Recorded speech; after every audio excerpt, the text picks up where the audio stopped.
بسم اللہ الرحمن الرحیم اعوذ باللہ من الشیطان الرجیم له معقبات من بین یدیہ ومن خلفہ یحفظونہ من امر اللہ ان اللہ لا یغیر ما بقوم حتی یغیروا ما بانفسہم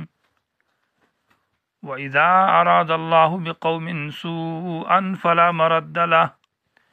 وَمَا لَهُم مِّن دُونِهِ مِن وَالٍ۔ عزیز طلباء کرام، سبق نمبر 90 سورہ رات آیت نمبر 11۔ پچھلی آیات کے اندر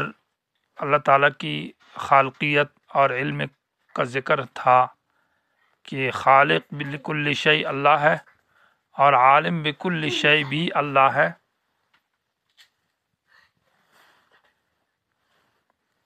تو اب ان آیات کے اندر اللہ تعالیٰ کی حفاظت کا ذکر ہے کہ ہر چیز کا محافظ بھی اللہ ہے۔ لہو معقبات من بین یدیہ ومن خلفہ، انسان کے لیے حفاظت کرنے والے اس کے آگے اور اس کے پیچھے فرشتے ہیں، اللہ کی طرف سے مقرر ہیں۔ یحفظونہ، جو اس انسان کی حفاظت کرتے ہیں، من امر اللہ، اللہ کے حکم کی وجہ سے۔ بے شک اللہ تبارک و تعالی نہیں تبدیل کرتا اس حالت کو جو کسی قوم پر ہو، من عافیت، حتیٰ یغیروا، یہاں تک کہ تبدیل کر دیں وہ لوگ، ما اس اطاعت اور اس حالت کو بانفسہم، جو ان کے نفسوں پر ہے، یعنی ان کی صلاحیت احکام کی پیروی اور اطاعت۔ وَإِذَا أَرَادَ اللَّهُ بِقَوْمٍ سُوءًا، جب اللہ کسی قوم کے بارے میں ارادہ کرتا ہے برائی کا، یعنی سزا دینے کا، فَلَا مَرَدَّ لَهُ، تو اس کے لیے کوئی واپسی نہیں ہے۔ وَمَا لَهُم مِّن دُونِهِ مِن وَالٍ، اور نہیں ہے اللہ کے سوا ان لوگوں کا کوئی حفاظت کرنے والا متصرف کارساز۔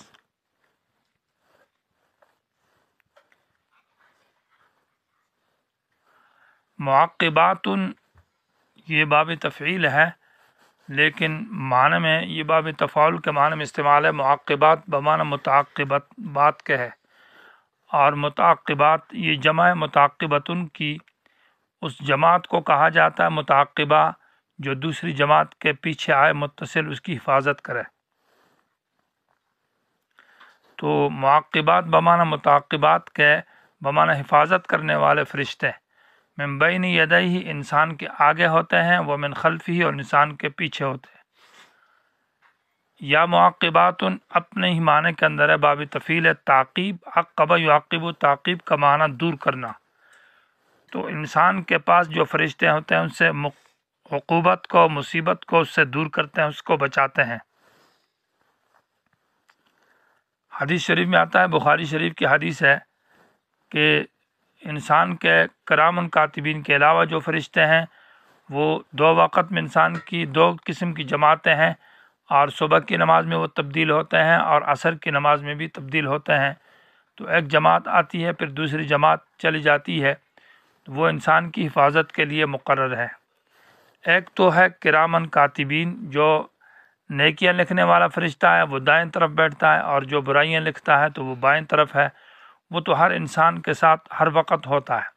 اس کے علاوہ جو حفاظت کرنے والے فرشتے ہیں یہ ان سے الگ ہیں، اور یہ انسان کے آگے اور پیچھے ہوتے ہیں، انسان کی حفاظت کرتے ہیں۔ ابو داؤد شریف کی حدیث میں ہے، جو بروایت حضرت علی سے روایت ہے، کہ یہ فرشتے انسان کو مصیبتوں میں اور تکلیفوں میں حفاظت کرتے ہیں، اور انسان پر کوئی دیوار گر جائے اس سے بچاتے ہیں، کسی غار میں یا کسی گڑھے کے اندر انسان کو گر جانے سے بچاتے ہیں، کسی مصیبت اور چوٹ سے۔ بلکہ اس انسان کے اوپر جو تکلیف اور مصیبت آتی ہے تو اس مصیبت اور تکلیف میں اس کی حفاظت کرتے ہیں۔ اور ابن جریر کی روایت کے مطابق، جو بروایت حضرت عثمان غنی سے وہ روایت منقول ہے، کہ اس میں یہ ہے کہ یہ صرف انسان کو دنیاوی مصائب سے صرف حفاظت نہیں کرتے، بلکہ وہ فرشتہ جو ہے انسان کو گناہوں سے بھی بچاتے ہیں، اور وہ اس طرح کہ انسان کے دل کے اندر نیکی اور خوف خدا کا یعنی جذبہ پیدا کر دیتے ہیں، دل میں الہام اور یہ بات دل میں داعیہ پیدا کرتے ہیں تو انسان گناہ اس سے بچتا ہے۔ اور جب بھی انسان کبھی کوئی گناہ کرے تو پھر وہ انسان کے دل میں توبہ کی توفیق ڈالتے ہیں، توبہ ڈالتے ہیں، یعنی الہام کرتے ہیں کہ توبہ کیجیے، اور اس کی دعوت دیتے ہیں اور اس کے لیے کوشش کرتے ہیں۔ جب انسان توبہ کر جائے تو ٹھیک ہے، اگر وہ توبہ نہ کرے تب اس کے وہ برائی کو وہ لکھ دیتے ہیں۔ تو یہ محافظین ہے۔ سورہ انعام کے اندر بھی ہے وَيُرْسِلُ عَلَيْكُمْ حَفَظًا، اللہ تمہارے اوپر نگران فرشتوں کو بھیجتا ہے تمہاری حفاظت کے لیے۔ یحفظونہ، جو حفاظت کرتے ہو اس انسان کی، من امر اللہ، یہ من اجلیہ ہے، یعنی اللہ کے حکم کی وجہ سے اللہ اس انسان کی حفاظت کرتے ہیں، یا یہ من بمعنی باق ہے بامر اللہ، معنی اللہ کے حکم کی وجہ سے کہ اللہ نے ان کو حفاظت کے لیے مقرر کیا ہے۔ ان اللہ لا یغیر سے ایک سوال کا جواب ہے کہ جب ایسے فرشتے موجود ہیں جو کہ انسان کی حفاظت کرتے ہیں ہر تکلیف سے، مصیبت سے، اور گناہوں میں بھی اس کی حفاظت کرتے ہیں، تو پھر انسان گناہ کیوں کرتے ہیں اور بکثرت کرتے ہیں، اور پھر انسان پر مصیبت اور بیماریاں اور تکلیف کیوں آتی ہے؟ تو اس کا جواب یہ دیا کہ ان اللہ لا یغیر ما بقوم حتی یغیروا ما بانفسہم، اللہ تبارک و تعالی انسان کی حالت کو نہیں تبدیل کرتے، معنی انسان کی حالت حفاظت اور عافیت ہے۔ یہاں لفظ ما سے مراد حفاظت اور عافیت مراد ہے، تو معنی یہ ہے کہ ان اللہ لا یغیر، بے شک اللہ نہیں تبدیل کرتا، ما اس حالت کو جو کہ عافیت اور حفاظت ہے، بقوم کسی قوم کی، حتیٰ یغیروا یہاں تک کہ وہ تبدیل کر دیں وہ قوم، ما اس حالت کو، یہاں ما سے مراد ہے وہ اطاعت ہے اللہ تعالیٰ کے احکام کی، اور وہ صلاحیت ہے، اور وہ اللہ تعالیٰ کے نعمتوں کی شکر گزاری ہے، قدردانی ہے، بانفسہم جو ان لوگوں پر ہو۔ حاصل یہ ہے کہ اللہ تبارک و تعالیٰ کی عادت یہ ہے کہ ابتداً انسان کو اللہ تعالیٰ کسی مصیبت میں اور تکلیف میں نہیں ڈالتا، اور انسان جس حالت کے اوپر ہے کہ وہ مومن آدمی ہے اور صلاحیت والی حالت ہے اور وہ شکر گزار بندہ ہے، وہ اللہ تعالیٰ کے احکام پر پابند ہے، تو اللہ تعالیٰ اس کو مصائب سے اور مصیبتوں سے بچاتا ہے، اس پر اللہ تعالیٰ عذاب اور تکلیف نہیں لاتا۔ ہاں البتہ یہ ہے کہ جب انسان اپنے حالت کو تبدیل کر دے، مانا وہ ناشکری کرنا شروع کر دے اللہ تعالیٰ کے احکامات اور نعمتوں کی، اور اطاعت کو چھوڑ کر اور نافرمانی اور گناہوں میں پڑ جائے، اور شرک اور کفر میں مبتلا ہو جائے، فسق و فجور میں، تو اس صورت میں پھر اللہ تبارک و تعالیٰ اس پر عذاب اور سزا لاتا ہے۔ تو اس کا یہ معنی ہوگا کہ ان اللہ لا یغیر، اللہ تعالیٰ نہیں تبدیل کرتا، ما اس حالت کو جو کہ انسان کے اوپر حفاظت اور صلاحیت والی حالت ہے، حتیٰ یغیروا یہاں تک کہ یہ انسان تبدیل کر دیں ان احکام کو یا اس اطاعت کو جو ان کے اوپر اللہ تعالیٰ کی طرف سے ہیں۔ بعض حضرات نے اس آیت کا یہ معنی کیا ہے کہ اللہ تعالیٰ اس قوم کی حالت کو نہیں بدلتے جب تک وہ اپنی حالت کو خود نہ بدلے۔ یہ مفہوم اس آیت سے واضح نہیں ہے، اگرچہ یہ بات فی نفسی ہی درست اور ٹھیک ہے، لیکن اس آیت کے اندر اس بات کی طرف اشارہ نہیں ہے، بلکہ اس آیت کا مفہوم وہی ہے جو آپ کے سامنے بیان کیا گیا ہے۔